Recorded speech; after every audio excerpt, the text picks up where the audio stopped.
Hello दोस्तों, जैसा कि आज हम लोग सुनते आ रहे हैं नई शिक्षा नीति के बारे में, जो कि बहुत कुछ उसके लिए हो रहा है।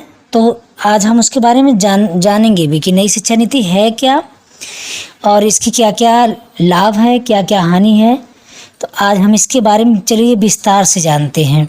बने रहिए मेरे चैनल पर और पूरा कंप्लीट इसमें है नई शिक्षा नीति के बारे में। क्या आपको लगता है कि आज की शिक्षा व्यवस्था बच्चों को सिर्फ अच्छे अंक लाने की मशीन बन रही है? क्या 95 या 96% नंबर लाने वाला छात्र वास्तव में जीवन की चुनौतियों के लिए तैयार होता है? या और क्या आने वाले समय में सिर्फ किताबें पढ़ना ही सफलता की गारंटी होगी? शायद नहीं। दुनिया तेजी से बदल रही artificial intelligence, robotics, coding, data science और नई नई तकनीकें हर दिन नई नौकरियां बना रही हैं और पुरानी नौकरियां ख़त्म भी कर रही हैं। ऐसे समय में अगर हमारी शिक्षा व्यवस्था पुरानी सोच के साथ चलेगी तो कैसे काम चलेगा?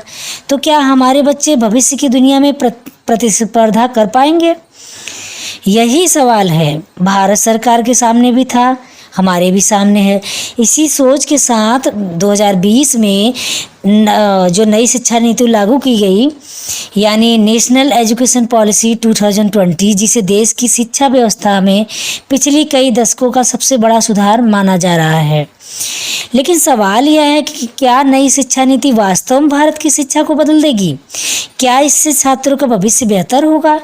क्या बोर्ड परीक्षाएं पहले जैसी रहेंगी? क्या अब साइंस, कॉमर्स और आर्ट की दीवारें खत्म होने वाली हैं? क्या अब हर साल छात्र जो है वो कोडिंग और आर्टिफिशियल इंटेलिजेंसी सीखेगा?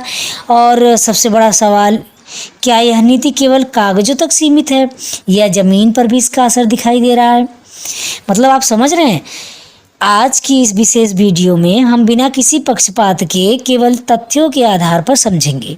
क्या समझेंगे कि नई शिक्षा नीति आखिर है क्या, इसे लाने की ज़रूरत क्यों पड़ी, इसमें क्या क्या बड़े बदलाव किए गए, छात्रों, अभिभावकों और शिक्षकों पर इसका क्या प्रभाव पड़ा,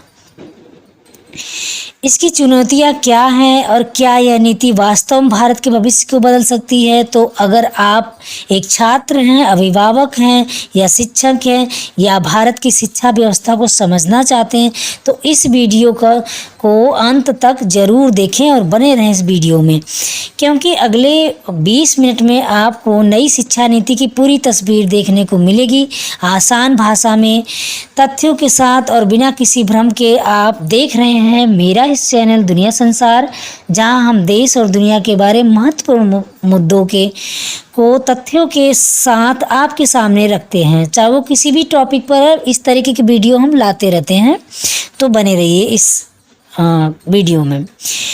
अच्छा, तो एक सवाल ये भी बनता है कि नई शिक्षा नीति क्या है और इसकी क्यों ज़रूरत पड़ी, है ना? तो दोस्तों, किसी भी देश का भविष्य उसकी शिक्षा व्यवस्था पर निर्भर करता है। अगर शिक्षा व्यवस्था मजबूत होगी तो देश भी मजबूत होगा। लेकिन आज अगर शिक्षा समय के साथ नहीं बदलेगा तो आने वाली पीढ़ियाँ भी बदलती दुनिया के पीछे रह जाएंगी। भारत दुनिया की सबसे युवा आबादी वाले देशों में से एक है। आज हमारे देश में करोड़ों छात्र स्कूलों, कॉलेजों और विश्वविद्यालयों में पढ़ाई कर रहे हैं। लेकिन कई वर्षों से एक सवाल लगातार उठता आ रहा है, क्या हमारी शिक्षा व्यवस्था आज की दुनिया की ज़रूरतों के हिसाब से तैयार है?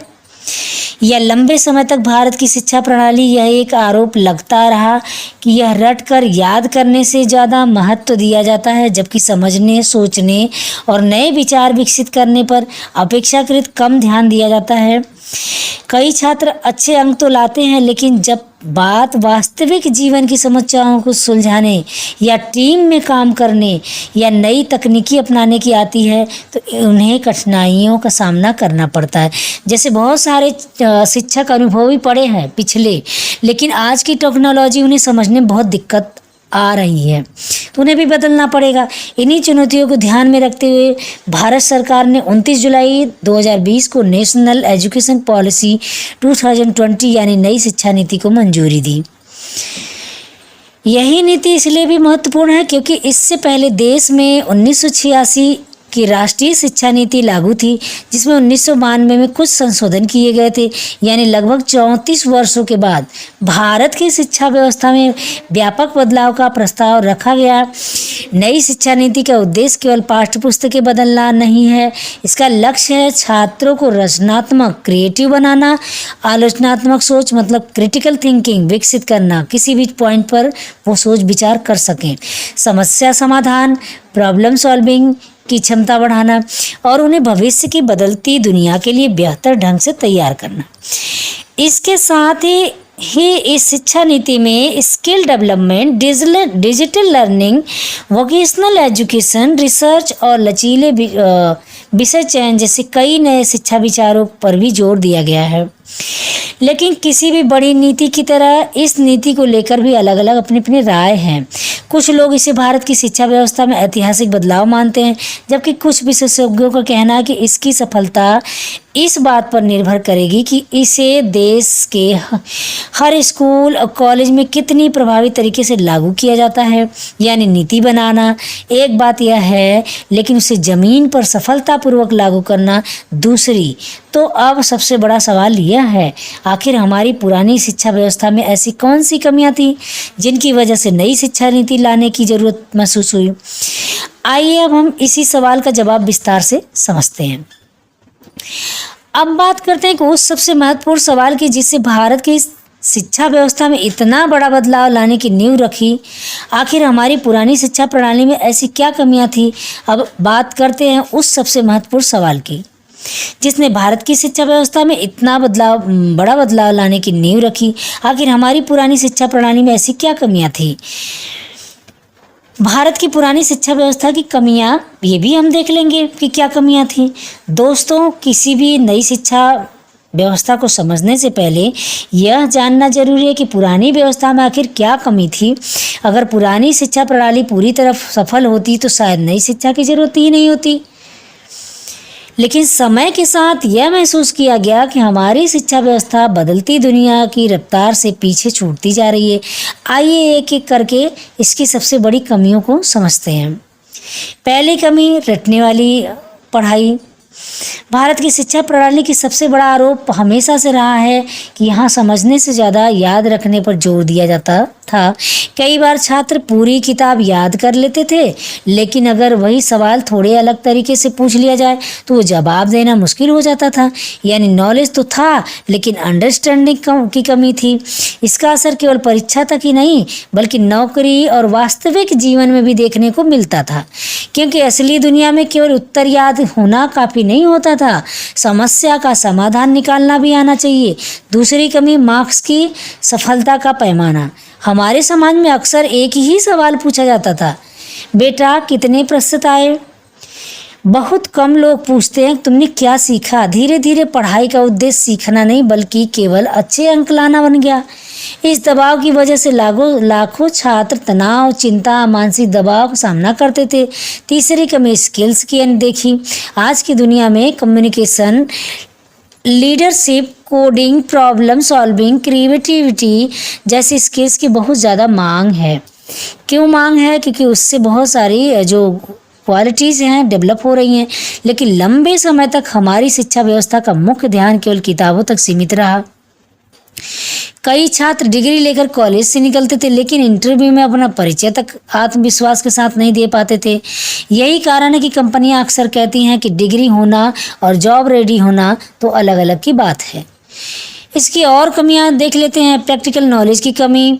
अगर किसी छात्र से पूछा जाए साइंस पढ़ी है, वह कहेगा हाँ जी पढ़े हैं, लेकिन अगर वही छात्र किसी आसान वैज्ञानिक के प्रयोग करने में हिचकिचाए तो सवाल उठता है, जाहिर सी बात है, क्या उसने वास्तव में विज्ञान सीखा। यही समस्या कई विषयों में देखने को मिली। थ्योरी ज़्यादा, प्रैक्टिकल कम, मतलब कि लिखते जाओ और प्रैक्टिकल की कोई बात ही ना हो। नई तकनीकी प्रयोगशालाएं, वास्तविक अनुभव हर स्कूल तक समान रूप से नहीं पहुंच पाते थे। चलिए और आगे देख लेते हैं इसकी कमियां। सब्जेक्ट चुनने की आज़ादी कम। जो पहले हुआ करती थी। पहले अगर किसी छात्र ने साइंस चुना तो आर्ट पढ़ना मुश्किल होता था, साइंस के साथ आर्ट नहीं पढ़ने देते थे। आर्ट पढ़ता था लगभग तो साइंस नहीं चुन सकता था, कॉमर्स नहीं चुन सकता था, या म्यूजिक या फाइन आर्ट आसान नहीं था। लेकिन वास्तविक जीवन में एक सफल इंसान केवल एक विषय से नहीं बनता। आज की दुनिया मल्टी स्किल्ड लोगों की है, जो टेक्नोलॉजी भी जानते हैं, कम्युनिकेशन भी जानते हैं और क्रिएटिविटी भी। और भी बहुत सारी कमियां हैं जो हम देख लेंगे। बदलती दुनिया के अनुसार शिक्षा में बदलाव धीमा, दुनिया तेजी से बदल रही है। Artificial intelligence, machine learning, robotics, data science, cyber security, green technology, इन सभी क्षेत्रों में नौकरियां तो बन रही थी, लेकिन कई स्कूलों का पाठ्यक्रम वर्षों तक लगभग वैसा ही बना रहा। इससे छात्रों और उद्देश्यों की जरूरतों के बीच एक अंतर पैदा होने लगा। अगली कमी अभी चलो हम देखते हैं क्या थी। हमारी शिक्षा व्यवस्था में कई प्रकार की एक ही परीक्षा छात्र का पूरा भविष्य तय करती थी। बोर्ड परीक्षा, एंट्रेंस परीक्षा, कंपटीशन और लगातार तुलना। इसका असर केवल पढ़ाई पर नहीं बल्कि छात्रों के आत्मविश्वास, मानसिक स्वभाव पर भी पड़ता था। कई विशेषज्ञ लंबे समय से सुझाव देते रहे हैं कि मूल्यांकन का जो तरीका है वो ऐसा होना चाहिए कि केवल अंक ही नहीं बल्कि छात्र की समग्र क्षमता को भी समझ सके। तो दोस्तों, अगर हम पूरी तस्वीर देखें तो पूरी दुनिया की शिक्षा व्यवस्था की सबसे बड़ी चुनौतियां थी रट कर पढ़ाई, जो पहले से चली आ रही थी, मार्क्स पर अत्यधिक जोर, स्किल्स की कमी, प्रैक्टिकल लर्निंग की कमी, सब्जेक्ट चुनने की सीमित आज़ादी, नई टेक्नोलॉजी से धीमा तालमेल, एग्जाम का अत्यधिक दबाव। इन्हीं चुनौतियों को दूर करने के लिए उद्देश्य से जो नई शिक्षा नीति तैयार की गई, लेकिन सवाल यह है कि क्या केवल नई शिक्षा नीति बना देने से शिक्षा व्यवस्था बदल जाएगी या फिर इसके पीछे कोई बड़ा विजन भी है। आइए हम समझते हैं कि आखिर भारत सरकार को नई शिक्षा नीति लाने की जरूरत क्यों महसूस हुई और इसके पीछे क्या सोच थी। पुरानी शिक्षा व्यवस्था की कमियां तो हमने समझ ली, लेकिन आखिर सरकार ने इन समस्याओं का समाधान किस तरह सोचकर नई शिक्षा नीति तैयार की। आइए अब जानते हैं नई शिक्षा नीति लाने की असली वजह।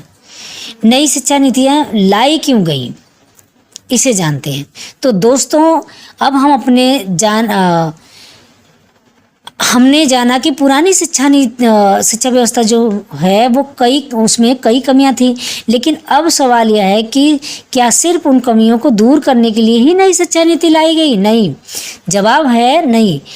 नई शिक्षा नीति केवल पुरानी समस्याओं का समाधान नहीं है बल्कि यह भारत को भविष्य के लिए तैयार करने के लिए एक बड़ा विजन भी है। आइए इसे भी विस्तार से समझ लेते हैं। अगला कारण इसका जो है बदलती दुनिया की ज़रूरतें। आज दुनिया पहले जैसी नहीं रही। अगर हम सिर्फ पहले 15-20 सालों की बात करें तो तकनीकी ने हमारी ज़िंदगी पूरी तरह से बदल दी। ये महसूस तो आपको भी हो रहा होगा कि हम किस तरीके से, जैसे जो 15-20 साल पीछे कितना मतलब किस प्रकार से जीवन जीते थे, कैसा महसूस हो रहा था, आज कैसा महसूस हो रहा है टेक्नोलॉजी में एंट्री करके, घुसकर। आज आर्टिफिशियल इंटेलिजेंसी यानी एआई का ज़माना है। Machine learning, robotics, cloud computing, cyber security और डाटा साइंस जैसे क्षेत्र तेज़ी से आगे बढ़ रहे हैं। दुनिया के कई रिपोर्ट यह संकेत देती है कि आने वाले वर्षों में नई तकनीकों के कारण कई नई नौकरियां पैदा होंगी, जबकि कुछ पारंपरिक नौकरियां का स्वभाव, स्वरूप, सब कुछ बदल जाएगा। यानी भविष्य में सिर्फ डिग्री नहीं, स्किल्स की भी उतना ही ज़रूरत होगी। कि इसी बदलाव को ध्यान में रखते हुए नई शिक्षा नीति, स्किल डेवलपमेंट और टेक्नोलॉजी पर विशेष जोर दिया गया। कारण यही नहीं और भी है, केवल नौकरी नहीं, रोजगार देने वाले युवा कई वर्षों तक हमारी शिक्षा व्यवस्था का मुख्य उद्देश्य था।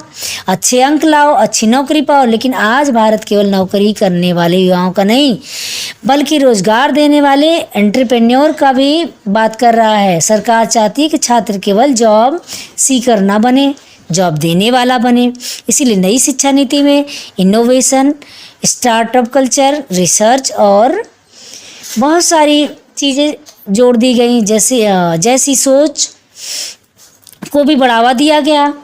आगे और भी सारे स्किल्स हैं। रचनात्मक सोच का विकास। एक सवाल सोचिए, अगर किसी बच्चे से कहा जाए कि इस समस्या का हल सोचो और दूसरे बच्चे से कहा जाए कि इस तरह को याद कर लो, तो भविष्य में कौन ज़्यादा सफल होगा? शायद वही जो कि समस्या का समाधान निकाल सके। इसलिए नई शिक्षा नीति में केवल उत्तर याद करने की बजाय क्रिटिकल थिंकिंग, क्रिएटिव थिंकिंग और प्रॉब्लम सॉल्विंग स्किल पर जोर दिया गया। और भी सारे कारण हैं। शिक्षा को सभी के लिए अधिक सुलभ बनाना। भारत जैसे विशाल देश में आज भी कई ऐसे क्षेत्र हैं जहां गुणवत्तापूर्ण शिक्षा तक पहुंच पाना आसान नहीं है। नई शिक्षा नीति का उद्देश्य यह भी है कि हर बच्चे को बेहतर शिक्षा का अवसर मिले, चाहे वह किसी बड़े शहर में रहता हो या किसी छोटे गांव में। इसी सोच के साथ डिजिटल लर्निंग, ऑनलाइन रिसोर्सेज और टेक्नोलॉजी को बेहतर उपयोग पर भी जोर दिया गया। हालांकि इसके सामने इंटरनेट और संसाधनों जैसी चुनौतियां भी मौजूद हैं, जिन पर हम आगे चर्चा करेंगे। और आगे भी देख लेते हैं क्या चुनौतियां हैं। भारत में वैश्विक स्तर पर आगे बढ़ाना।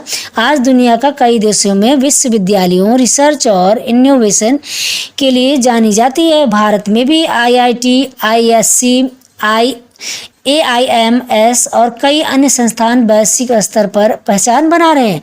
नई शिक्षा नीति का उद्देश्य है कि भारत में अधिक से अधिक संस्थान विश्व स्तर की गुणवत्ता हासिल कर लें, रिसर्च को बढ़ावा मिले और भारतीय छात्र दुनिया भर में अपनी प्रतिभा का प्रदर्शन कर सके।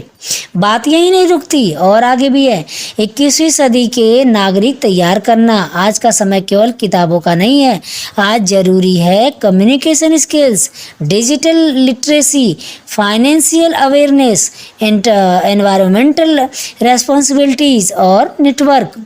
नई शिक्षा नीति का उद्देश्य ऐसे नागरिक तैयार करना जो केवल परीक्षा में अच्छे अंक न लाएं, बल्कि समाज और देश दुनिया की चुनौतियों को समझकर उनका समाधान भी खोज सकें। तो दोस्तों, अगर हम पूरी तस्वीर देखें तो नई शिक्षा नीति केवल स्कूलों का सिलेबस बदलने की योजना नहीं है। यह भारत के भविष्य को ध्यान में रखकर बनाई गई है। एक व्यापक सोच है जिसका उद्देश्य है बेहतर शिक्षा, बेहतर स्किल्स, बेहतर रोजगार, इनोवेशन, रिसर्च और भविष्य के लिए तैयार भारत। लेकिन अब सबसे बड़ा सवाल यह है कि आखिर नई शिक्षा नीति में ऐसे कौन कौन से बदलाव किए गए जो इसे जो पुरानी व्यवस्था से बिल्कुल अलग बनाते हैं। यही वह हिस्सा है, यही जो सोचने की ज़रूरत है, जिसे जानने के लिए सबसे ज़्यादा लोग उत्सुक रहते हैं। आइए हम इसे जान लेते हैं। पूरा वीडियो में बने रहोगे तो आप जान सकोगे कि नई शिक्षा नीति आखिर है क्या, इसके क्वालिटीज़ क्या हैं। तो बने रहिए वीडियो में।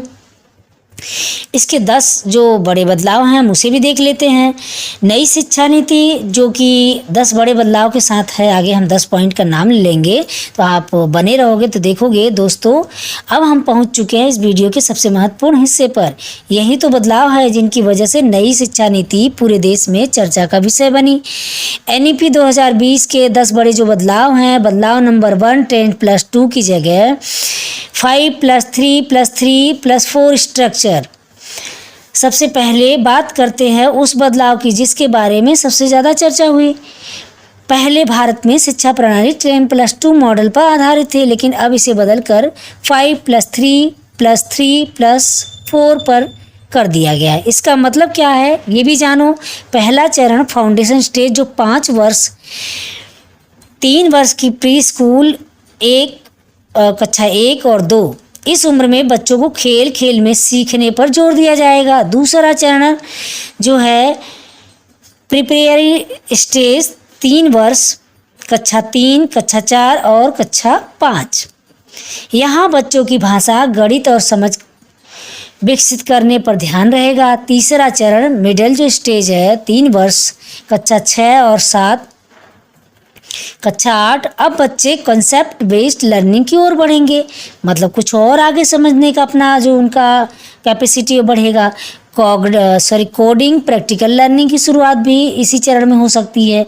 चौथा चरण जो है सेकेंडरी स्टेज 4 वर्ष कक्षा 9, कक्षा 10, कक्षा 11, कक्षा 12।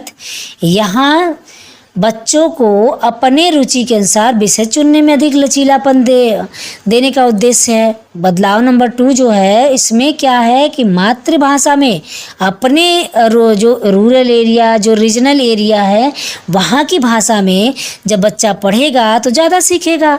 नई शिक्षा नीति में कहा गया है कि शुरुआती कक्षाओं में बच्चों को उनकी मातृभाषा यानी स्थानीय भाषा में पढ़ाने को प्रोत्साहित किया जाए। इसका उद्देश्य यह है कि बच्चे कठिन विषयों को बेहतर ढंग से समझेंगे। जो भाषा उन्हें दूसरी भाषा है वो अपने अगर क्षेत्रीय भाषा का होगा तो ज़्यादा बढ़िया समझ में आएगा। हालांकि यह विषय अलग अलग राज्यों और स्कूलों की परिस्थितियों के अनुसार लागू हो सकता है। बदलाव नंबर 3, कोडिंग और डिजिटल स्किल्स। आज की दुनिया टेक्नोलॉजी की दुनिया है, इसलिए नई शिक्षा नीति में कोडिंग, डिजिटल लिटरेसी और टेक्नोलॉजी आधारित शिक्षा को बढ़ावा देने की बात की गई। उद्देश्य यह है कि छात्र केवल मोबाइल चलाना न सीखे बल्कि टेक्नोलॉजी को समझे, उसका उपयोग करे और कर भी रहे हैं लोग। आप ये देख रहे हो कि जो बहुत ज़्यादा पढ़े लिखे नहीं हैं लेकिन इस टेक्नोलॉजी के द्वारा वीडियो ही बनाकर सोशल मीडिया में आकर अपनी जीविका बहुत आराम से चला रहे हैं। बदलाव नंबर 4, वोकेशनल एजुकेशन। पहले स्किल्स बेस्ड एजुकेशन को उतनी प्राथमिकता नहीं मिलती थी, लेकिन अब छात्रों को carpentry, electrical work, agriculture, design, handicraft और अन्य व्यवहारिक कौशलों से भी परिचित कराने पर जोर दिया गया, ताकि पढ़ाई पूरी होने के बाद उनके पास अधिक से अधिक रोजगार का विकल्प हो। बदलाव नंबर 5, सब्जेक्ट चुनने की आज़ादी है।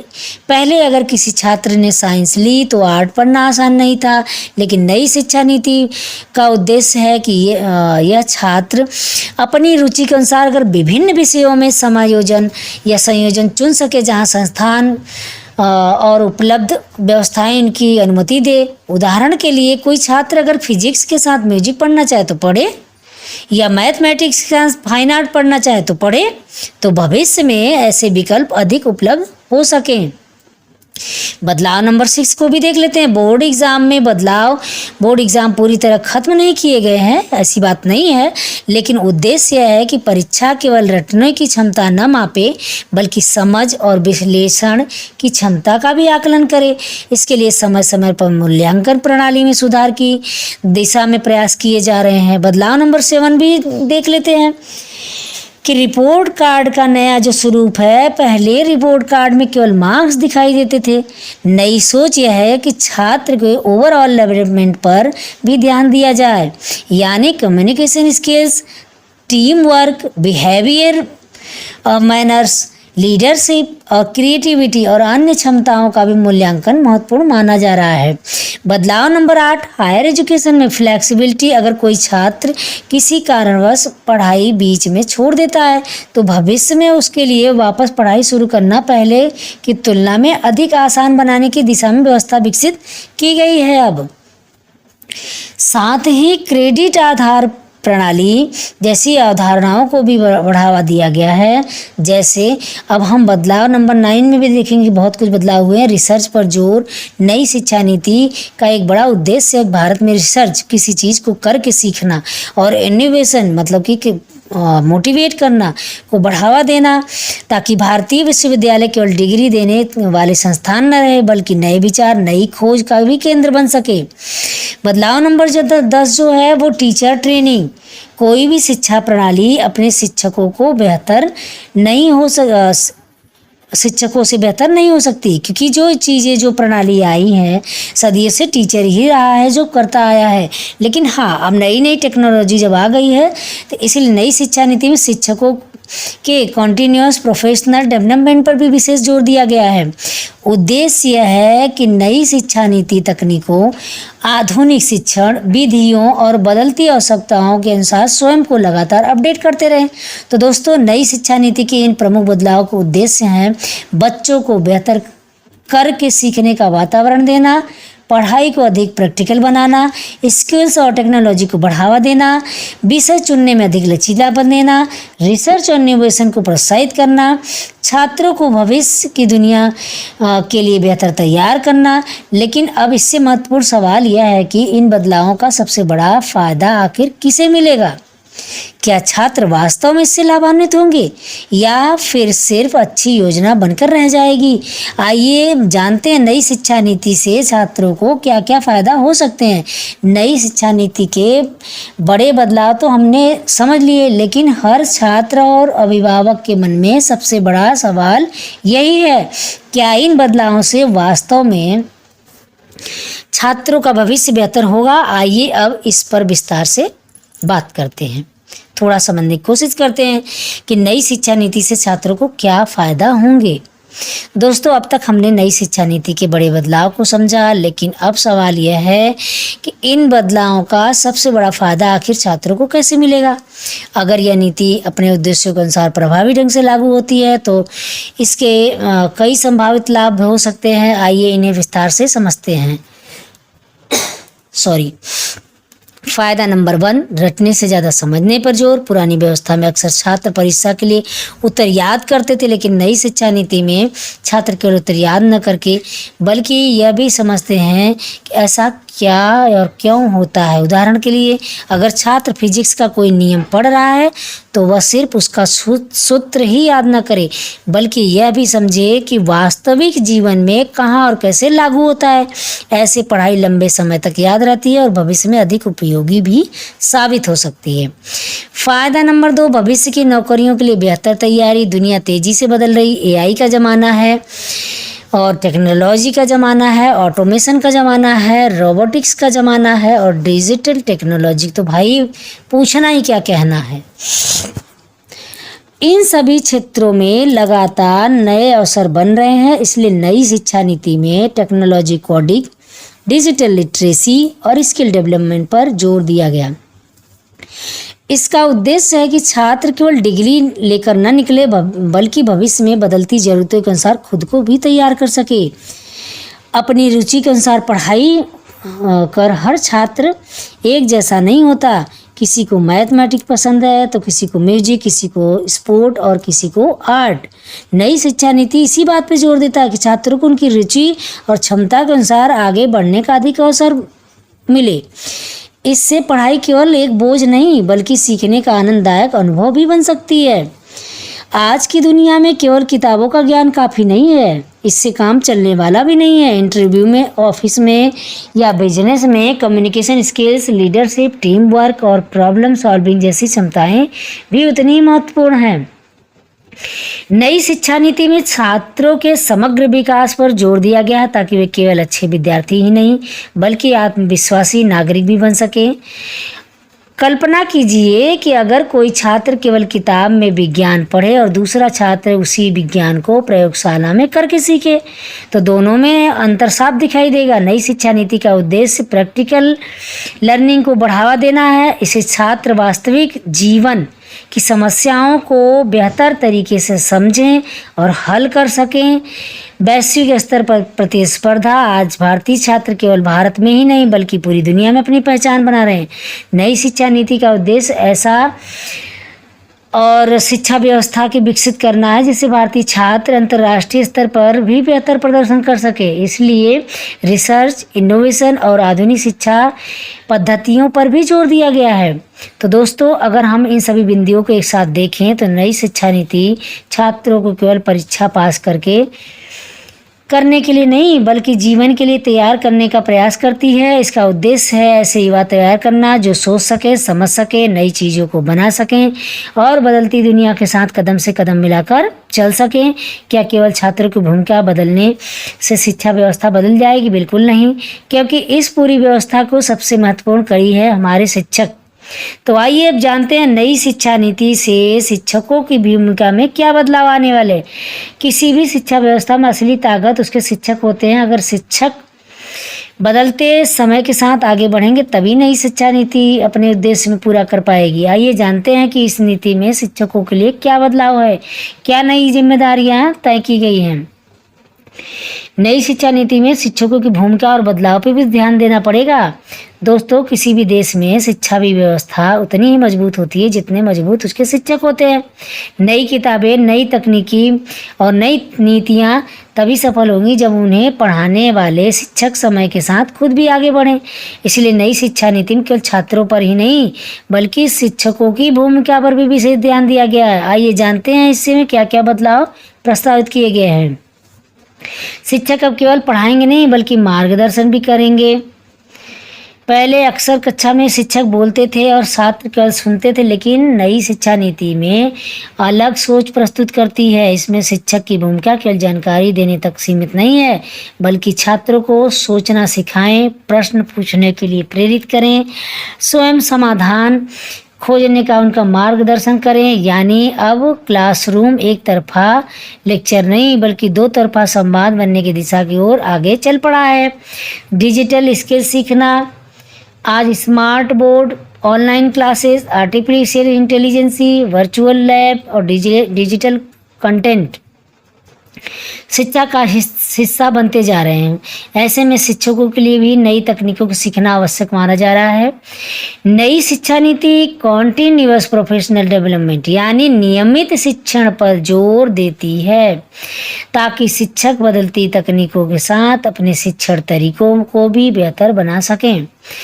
नई शिक्षा नीति का उद्देश्य केवल किताब पूरी करवाना नहीं है बल्कि इसे कक्षाएं बनाना जहां बच्चे एक्सपेरिमेंट करें, डिस्कशन करें, प्रोजेक्ट बनाएं और प्रैक्टिकल एक्टिविटीज़ में भाग लें और माहौल में शिक्षक भूमिका महत्वपूर्ण हो जाती है।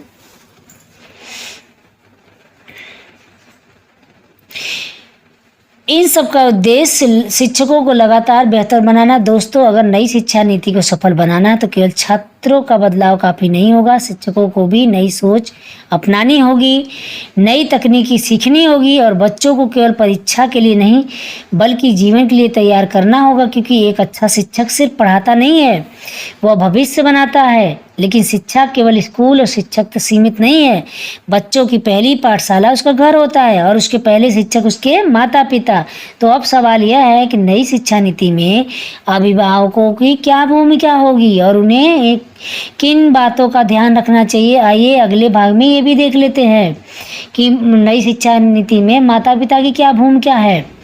दोस्तों, जब भी शिक्षा की बात होती है तो हमारा ध्यान सबसे पहले स्कूल और शिक्षकों की ओर जाता है, लेकिन सच तो यह है कि एक बच्चे की पहली पाठशाला उसका घर होता है और उसके पहले शिक्षक उसके माता पिता। इसलिए अगर नई शिक्षा नीति को सफल बनाना है तो केवल सरकार, स्कूल, शिक्षक नहीं बल्कि माता पिता को भी अपनी भूमिका उतनी महत्वपूर्ण निभानी पड़ेगी। क्योंकि आज हमारे समाज में अक्सर बच्चे की सफलता का मापदंड केवल उसके मार्क्स बन जाते हैं 90%, 50%, 98%। लेकिन क्या केवल अच्छे अंक ही सफलता की गारंटी? नहीं। आज की दुनिया बदल चुकी है। ऐसे लोग जिन्होंने अपने कौशल, मेहनत और नए विचारों के दम पर सफलता हासिल की है। इसलिए अगर आपका बच्चा किसी विषय में थोड़ा कमज़ोर है लेकिन किसी दूसरे क्षेत्र में प्रतिभाशाली है तो उसकी उस क्षमता को पहचान और प्रोत्साहित करना जरूरी है। इसलिए माता पिता को चाहिए कि बच्चों की तुलना दूसरों की से करने की बजाय उनकी अपनी प्रतिभा को समझें, उसे विकसित करने में सहयोग करें। और आज मोबाइल और इंटरनेट बच्चों की ज़िंदगी का हिस्सा बन चुका है और टेक्नोलॉजी का उपयोग केवल मनोरंजन तक सीमित नहीं होना चाहिए। अगर सही मार्गदर्शन मिले तो यही technology online learning, coding, language learning और नई स्किल सीखने का माध्यम भी बन सकती है। माता पिता की भूमिका यह सुनिश्चित करने का है कि बच्चे को टेक्नोलॉजी का संतुलित और जिम्मेदार उपयोग करें, मतलब कि जिम्मेदारी से उपयोग करें। और आगे एक बात और भी है जो कि बच्चों के लिए ज़रूरी है, मानसिक स्वास्थ्य का ध्यान रखें। आज के कई छात्र पढ़ाई के दबाव में, प्रतिस्पर्धा के चक्कर में और परीक्षा के तनाव से गुजरते हैं। इन पर भी हमें ध्यान देने की ज़रूरत है। बच्चों की शिक्षा केवल स्कूल की जिम्मेदारी नहीं है। जब माता पिता शिक्षक मिलकर काम करते हैं तभी बच्चों का अच्छा विकास और बेहतर तरीके से हो सकता है। पेरेंट टीचर मीटिंग भी इसीलिए रखी जाती है और बच्चे की प्रगति पर नियमित बातचीत और घर पर सकारात्मक सीखने का वातावरण भी होना चाहिए। दोस्तों, नई शिक्षा नीति का उद्देश्य केवल किताबों को बदलना नहीं है, बल्कि सीखने की पूरी संस्कृति को बेहतर बनाना है। अब तक हमने नई शिक्षा नीति के कई सकारात्मक पहलुओं के बारे में बात की, लेकिन किसी भी बड़ी नीति की तरह नहीं। नई शिक्षा नीति भी कुछ चुनौतियों और सवालों के साथ आती है। किसी भी नीति सफलता केवल उसके उद्देश्यों पर नहीं, बल्कि उसको सही और प्रभावी क्रियान्वयन यानी किस प्रकार से किया जा रहा है, इस पर निर्भर करती है। तो आइए जानते हैं नई शिक्षा नीति के सामने जो बड़ी चुनौतियां हैं। पूरे देश में समान इम्प्लीमेंटेशन। भारत का एक बहुत बड़ा और विविधता से भरा है भारत देश। कई आधुनिक स्कूल्स हैं, स्मार्ट स्कूल्स हैं यहाँ भी, तो कई आज पीएस स्कूल हैं जहाँ बुनियादी सुविधाओं की कमी है। ऐसे में एक जैसी शिक्षा व्यवस्था पूरे देश में लागू करना आसान नहीं है। नई शिक्षा नीति जो है, इसमें डिजिटल डिवाइड, नई शिक्षा नीति में डिजिटल लर्निंग पर विशेष जोर दिया गया है। क्या हर बच्चे के पास लैपटॉप है? क्या हर घर में तेज़ इंटरनेट उपलब्ध है? क्या हर गांव में अच्छी कनेक्टिविटी है? शायद अभी नहीं। तो भारत के कई ग्रामीण ऐसे हैं जो आज भी इंटरनेट और डिजिटल डिवाइसों तक सामान पहुंच से चुनौती बनी हुई है। और कई ऐसी नई सुविधाएं हैं की बात की गई हैं। इन सब के लिए पर्याप्त अधिक संसाधनों की कमी आवश्यकता होती है। विशेषकर सरकारी स्कूलों में इन सुविधाओं को विकसित करना समय और निवेश दोनों की मांग करता है। और आगे जो चुनौतियां हैं, मानसिकता में बदलाव। दोस्तों, सबसे कठिन बदलाव अक्सर किताबों का नहीं, सोच का होता है। कई वर्षों से हमारी शिक्षा व्यवस्था जो बोर्ड एग्ज़ाम्स के इर्द गिर्द घूमती रही। अगर नई शिक्षा नीति को सफल बनाना है तो केवल नियम बदलने से नहीं काम चलेगा। छात्रों, शिक्षकों, माता पिता और समाज को स्वीकार करना भी होगा नई शिक्षा नीति के बारे में। यानी नई शिक्षा नीति का असली परीक्षा कागज़ पर नहीं बल्कि ज़मीन पर होगी। तो अब सबसे बड़ा सवाल यह है कि नई शिक्षा नीति वास्तव में भारत का भविष्य बदल सकता है क्या? आने वाले 10-20 वर्षों में इसका असर हमारी अर्थव्यवस्था, रोजगार, रिसर्च और पूरी शिक्षा व्यवस्था पर भी दिखाई देगा। आइए आगे समझते हैं इसके बारे में।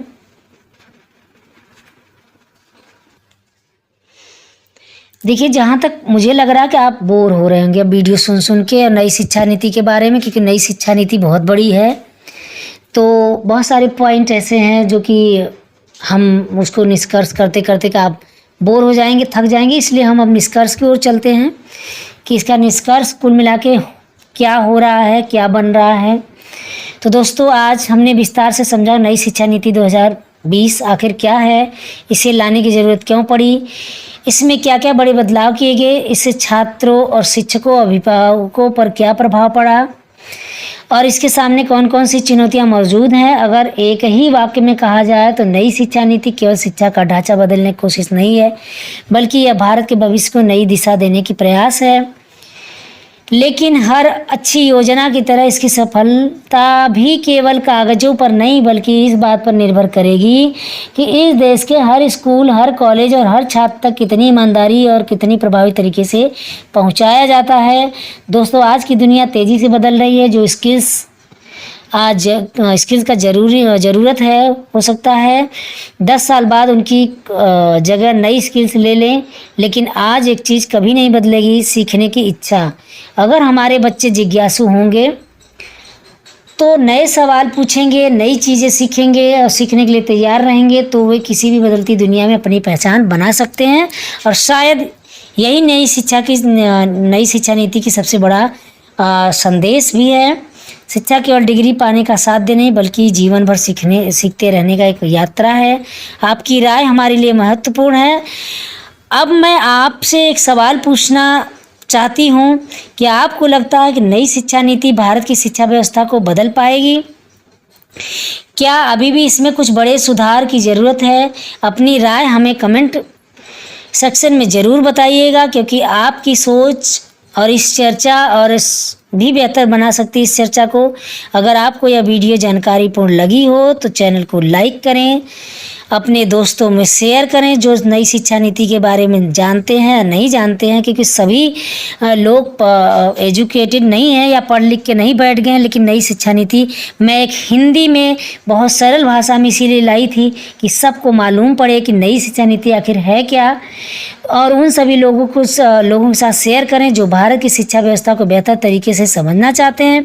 अगर आपने अभी तक दुनिया संसार मेरे इस चैनल को नहीं सब्सक्राइब किया है तो सब्सक्राइब कर लीजिए, क्योंकि अब हम इस तरीके का वीडियो लाते रहेंगे।